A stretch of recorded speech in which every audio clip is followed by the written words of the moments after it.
তো আমি এখন ধান ঝাড়তে যাচ্ছি, তো তোমাদেরকে দেখাবো, চলো তোমরা দেখতে থাকো, ঠিক আছে? আমাদের ধান ঝাড়া হচ্ছে।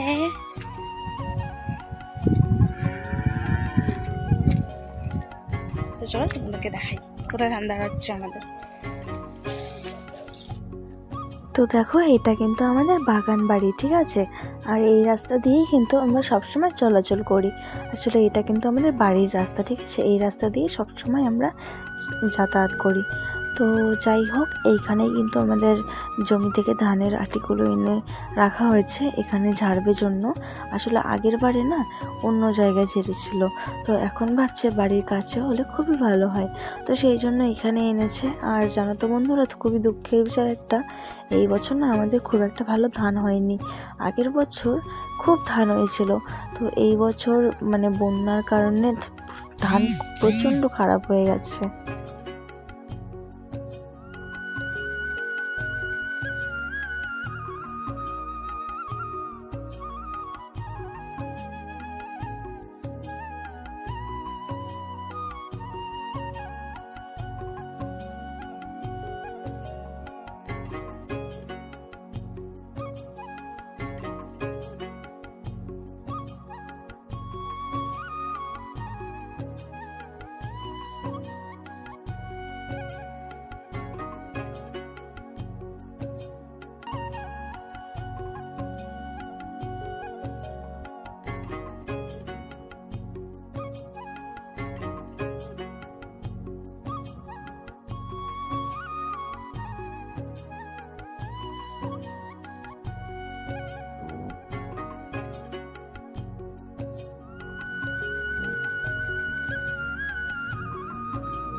তো তোমরা তো দেখতেই পারলে আমাদের ধান ঝাড়া হচ্ছে। তো আমি এখন হাতে হাতে একটু মানে হেল্প করব। আসলে ধানের যে আটিগুলো আছে সেগুলো এগিয়ে এনে দেবো, যেই দাদুটা ঝাড়ছে দেখতেই পারলে। তো আমি বাড়িতে একটু যাচ্ছি একটা কাজে, একটা জিনিস ছেড়ে গেছিলো মা, তো সেটাই আমি আনতে যাচ্ছি। তো সেটা নিয়ে এসে আমি একটু হেল্প করব, ঠিক আছে? তো তোমরা ভিডিওটা কিন্তু কন্টিনিউ দেখতে থাকো। তারপর দেখো, আমি কয়েকটা বস্তা নিয়ে সাইডের দিকে যাচ্ছি। আসলে কেন যাচ্ছি জানো তো? এই যে তিরপলটা দেখতে পাচ্ছ নিচে বিছানো আছে, তো তিরপলের সাইডে কয়েকটা ধান ছিটকে ছিটকে পড়ে যাচ্ছে, আর ধানগুলো সব মাটিতেই পড়ে যাচ্ছে, একটাও পাওয়া যাবে না আর কি। তো সেই জন্য মা বললো, তুমি বস্তা কটা সাইডে করে বিছিয়ে দাও, যাতে তিরপলের বাইরে বস্তার মধ্যে ধানগুলো আটকে যায়। আসলে অনেক মানে ছিটকে ছিটকে পড়ে যাচ্ছে, তো এই ধানগুলো যদি পড়ে যায় আর কিন্তু তোলা সম্ভব না, আসলে মাটিতে পড়ে যাবে।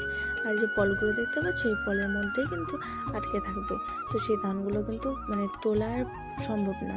তো সেই জন্য আমি ভাবলাম যে না, বস্তাগুলো বিছিয়ে দিই, তাহলে বস্তার মধ্যেই যে কটা ধান পড়বে বস্তার মধ্যে আটকে রয়ে যাবে, তাহলে তুলতেও সুবিধা হবে আর ধানগুলোও নষ্ট হবে না।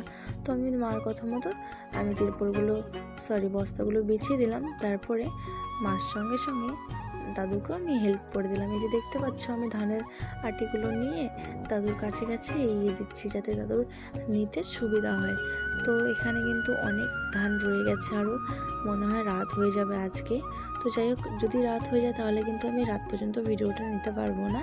তো যাই হোক, করার কিছু নেই। দেখতে পাচ্ছ মা কিন্তু সাইডে যে ধানের যে ঝাড়ছে, তো ওগুলো কিন্তু ফলগুলো কিন্তু সরিয়ে দিচ্ছে।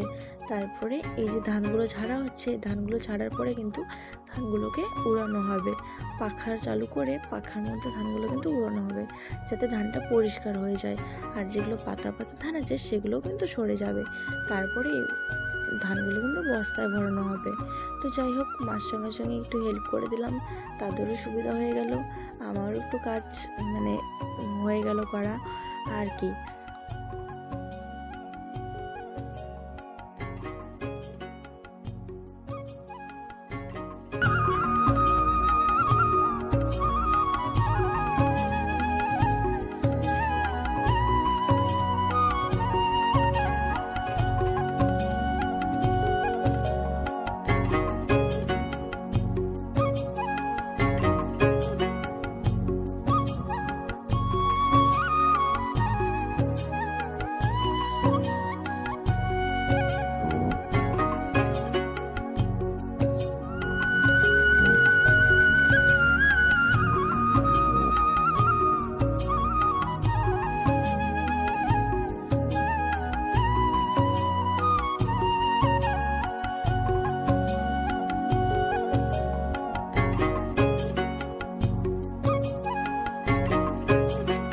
বন্ধুরা আমি কিন্তু এখন বাড়িতে যাচ্ছি, আর ওখানে একটু সাথে সাথে হেল্প করে দিলাম দাদুর সাথে সাথে মার সাথে সাথে।